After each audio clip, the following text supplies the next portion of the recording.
Hey, this is Trey Lopushinsky with Energeticcity.ca, and this is the Community Roundup sponsored by Brad's Furniture and Appliances. And today I'm with Alyn Stobbe with the Fort St. John Fire Department.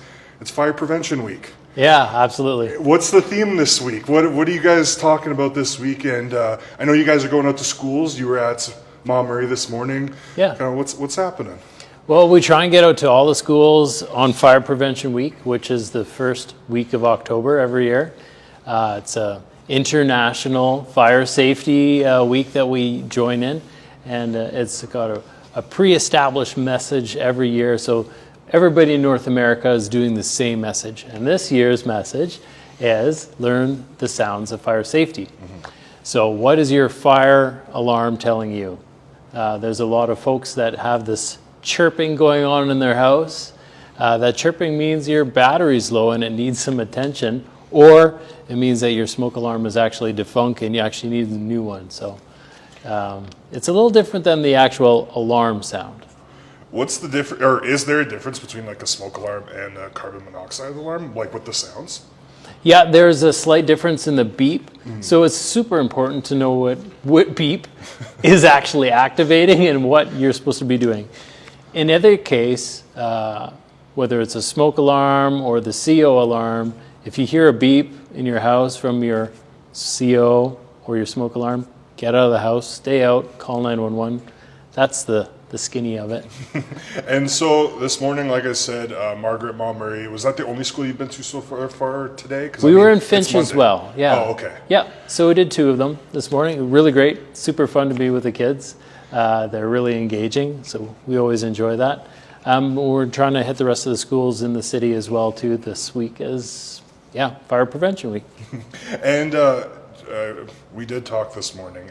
Is it specifically for grade 3 students, or are you guys hitting K to 9? K to 6, I would say. Yeah, well, we try and use the grade 3s as the target age group. Okay. They really soak it up. They're not too young and that it kind of goes over their head. It's just a really great age. So that's, our target age group. So in case your kid comes home today and was like, "Oh my God, I learned so much stuff about alarms today." Well, hopefully they're saying that. Yeah, hopefully. I probably would. I would be super excited, but that was me as a child. I wanted to talk to you about, is there a difference between, home alarms and apartment alarms? Again, we had talked about this earlier. Kind of what's the difference for homeowners? I would think that they would have to check the alarm and be responsible for the alarm constantly, whereas apartment buildings, the fire department has a part of that. Is that true? Yeah, for sure. So like you say, private homeowners, that's their castle, that's their responsibility, right? So if you've got a smoke alarm in there or a system, it's your responsibility to take care of that, maintain it, testing your smoke alarms, replacing the batteries, or even replacing the actual smoke alarm. They're only good for 10 years. Mm-hmm. And then the apartments, the sponsorship with the Fort St. John side, Fort St. John Fire Department, is that we go in there and we do a quick inspection once a year. We look for the items that we have in our checklist to make sure that the system is safe and that they are being maintained. Mm-hmm. And then you've got the apartment management companies that do a lot of the maintenance of the apartments. But that said, if you are in an apartment and you've got a smoke alarm inside your unit, it's going off, it's chirping, it's not acting right, check it out, switch out the batteries, or get your apartment management to take care of that for you. Yeah, bug them. Yeah, they actually, our gang here in town is really good. Mm-hmm. Yeah, we've got a lot of good management systems. That's awesome. And also throughout this week, we talked about you guys talking with students, but as for the rest of the community members, where could they get resources about Prevention Week and what's going on? Are you guys going to be providing that on Facebook now that it's up and running today? Yeah, totally, yeah. So City of Fort St. John Fire Department, we've got a Facebook page. We're putting things up there constantly. You could check out sparky.org or NFPA fireprevention.org as well. Great spots.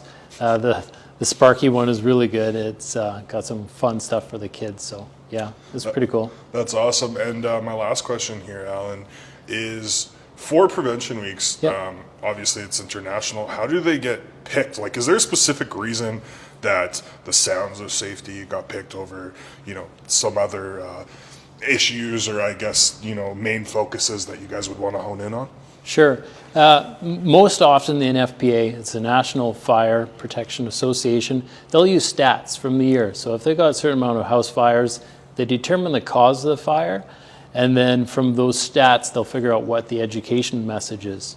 But this year they were doing all the COVID messages, Zoom meetings, and everybody had these chirping alarms in their background, and they're like, what on earth is all that chirping going on? And people weren't maintaining their smoke alarms, so that was the education portion for that. The reason why I'm laughing is I bet you there's one person that's going to watch this here in Fort St. John and be like, oh, totally. Yeah, and I did not know that was going off at all. Yeah, exactly. Awesome. Well, thank you so much, Alyn. Yeah, Alyn Stobbe with the Fort St. John Fire Department. This is the Community Roundup, sponsored by Brad's Furniture and Appliances. I'm Trey Loprashinsky, and this is Energeticcity.ca.